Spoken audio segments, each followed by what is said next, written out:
Finance minister Nirmala Sitharaman ने आज parliament में new income tax bill introduce किया। इस बिल का कहा जा रहा है कि ये हमारा जो इनकम टैक्स एक्ट 1961 है उसको सिंप्लीफाई करता है। अब हम जानेंगे कि क्या ये एक्चुअल में उस एक्ट को सिंप्लीफाई कर रहा है, उसमें ऐसी क्या प्रॉब्लम्स हैं जो इस बिल में सॉल्व करने का क्लेम किया जा रहा है, और ओवरऑल क्या ये बिल हमारे लिए हेल्पफुल है। हेलो एवरीवन, मेरा नाम मोनिका है और लेट्स क्रैक यूपीएससी सीएसई में आपका स्वागत है। हम पहले कंपैरिजन कर लेते हैं कि हमारे एक्ट में क्या है और इस न्यू बिल में क्या इंट्रोड्यूस किया जा रहा है। तो आप देखेंगे तो यहाँ पर 3 कॉलम्स हैं। यहाँ पे इनकम टैक्स एक्ट ओरिजिनली जो था, जो 1961 में आया था, उसमें क्या सेक्शंस थे, कितने पेजेस थे, उसके बारे में डिटेल्स है। यहाँ पर हम बात कर रहे हैं कि जो इनकम टैक्स एक्ट है एज ऑफ नाउ, उसमें क्या सेक्शंस हैं, कितने पेजेस हैं, और जो नया बिल इंट्रोड्यूस किया है जो क्लेम कर रहा है कि वो इस एक्ट को सिंप्लीफाई कर रहा है, उसमें क्या प्रोविजंस हैं, क्या नए बदलाव हैं।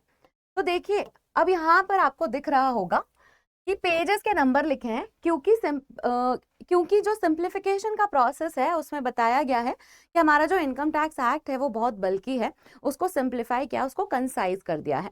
तो हमारा इनकम टैक्स एक्ट जो एग्जिस्टिंग है वो 823 पेजेस का है, जिसको 622 पेजेस में रिड्यूस कर दिया गया है।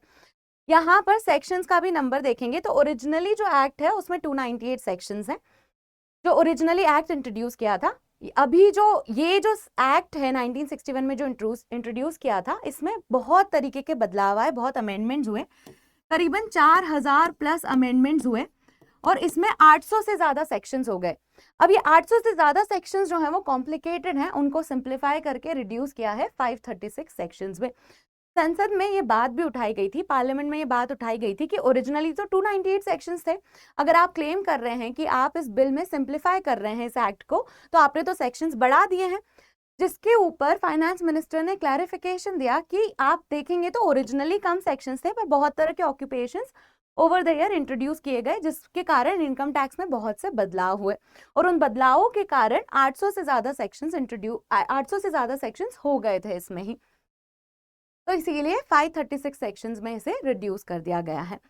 तो यहाँ पर हमें समझ में आ रहा है कि साइज में तो रिडक्शन है, पर जो दूसरा क्लेम है कि जो बिल है वो एग्जिस्टिंग एक्ट को सिंप्लीफाई करता है, तो क्या एक्चुअल में ये सिंप्लीफाई कर रहा है? तो इसका भी आंसर आज हमारे पास है। सिंपल वर्ड जो है जिसको यूज किया जा रहा है नए टैक्स बिल के लिए, ये सिंपल वर्ड जो है इसके फुल फॉर्म्स हैं। आप देख सकते हैं कि यहाँ मैंने उनके आगे डॉट्स लगा रखा है, तो इसका फुल फॉर्म है जो हम अभी डिस्कस करेंगे कि how the existing act is complicated, और उसको सिंपल करके नया बिल जो है वो पूरी प्रोसेस का सरलीकरण कर रहा है। But before all of that मेरे पास एक अनाउंसमेंट है। अगर आप अनअकैडमी का सब्सक्रिप्शन लेना चाहते हैं तो अभी बहुत अच्छा ऑफर चल रहा है, 50% ऑफ चल रहा है इस सब्सक्रिप्शन पे। साथ ही मृणाल सर के प्रिंटेड नोट्स आपको अवेलेबल कराए जाएंगे। इसमें एनरोलमेंट के लिए आप मेरा कोड MM05 का इस्तेमाल कर सकते हैं। MM05 मेरा कोड है, जिसको इस्तेमाल करने पे आपको डिस्काउंट मिल जाएगा।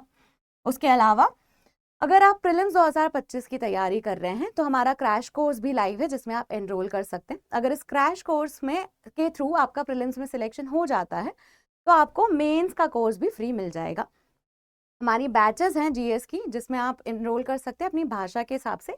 इग्नाइट इंग्लिश में पढ़ाया जाता है, इसमें आरंभ में इंग्लिश में पढ़ाया जाता है, शिखर में हिंदी में पढ़ाया जाता है। तो आप इन बैचेस में भी एनरोल कर सकते हैं।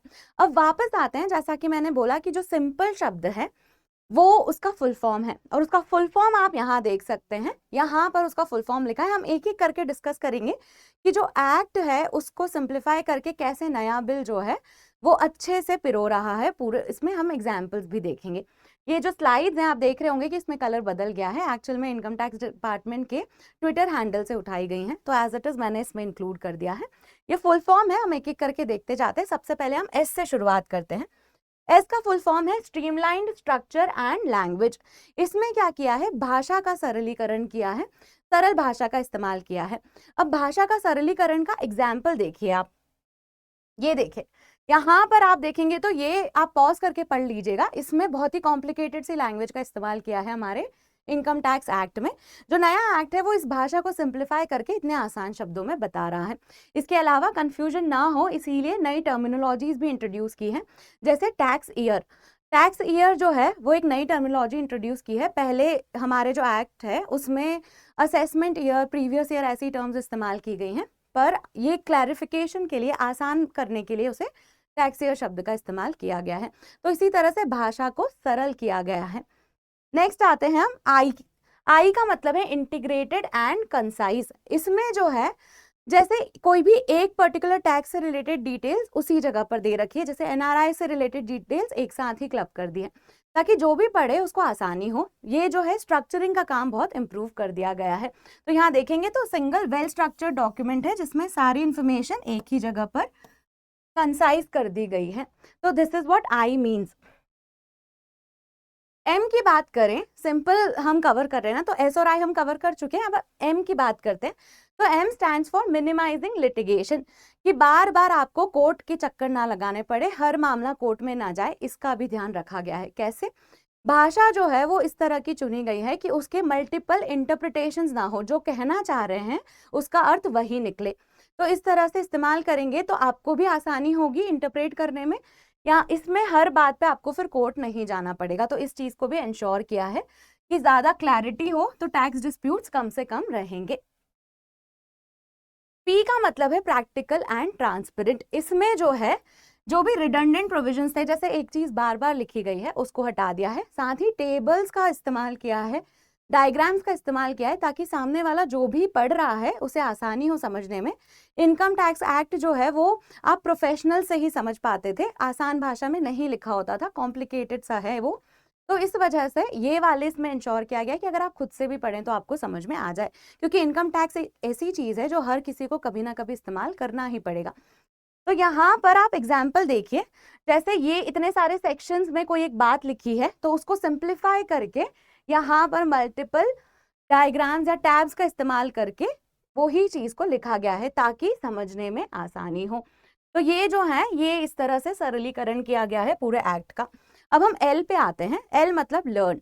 इसमें जो भी ग्लोबल बेस्ट प्रैक्टिसेस हैं जो दूसरी कंट्रीज कर रही हैं वो भी हमने इंक्लूड की है अपने एक्ट में, अपने बिल में, सॉरी अभी एक्ट बना नहीं है वो, अभी बिल ही है वो। तो इस बिल में हमने वो सारी चीजें इंक्लूड की हैं, ग्लोबल बेस्ट प्रैक्टिसेस का इंक्लूजन किया है। एंड अब बचता है ई। ई का मतलब है एफिशिएंट टैक्स एडमिनिस्ट्रेशन। अब देखिए यहाँ पर हम बात करेंगे कि जो एग्जिस्टिंग एक्ट है उससे हम अगर नए बिल की तरफ, नए बिल को एक्सेप्ट कर लेते हैं तो ये ट्रांजिशन में भी दिक्कत हो सकती है। तो इसमें इस चीज का भी ध्यान रखा है कि जो ट्रांजिशन है पुराने एक्ट से नए बिल की तरफ, ये ट्रांजिशन स्मूथ हो, हमारी एफिशिएंसी जो है वो खराब ना हो। तो इसीलिए ये ट्रांजिशन स्मूथ हो, इसके लिए भी इस बिल में चीजें इंक्लूड की गई हैं। तो यहाँ पे हमारा सिंपल का फुल फॉर्म हो जाता है खत्म। अब सरलीकरण की तो बात कर दी हमने, अब हम बात करते हैं कि इसमें क्या बदलाव नहीं हुए हैं। क्या बदलाव नहीं है इसमें? तो कोई नए तरीके का टैक्स इंट्रोड्यूस नहीं किया है, कोई भी नया टैक्स नहीं इंट्रोड्यूस किया है।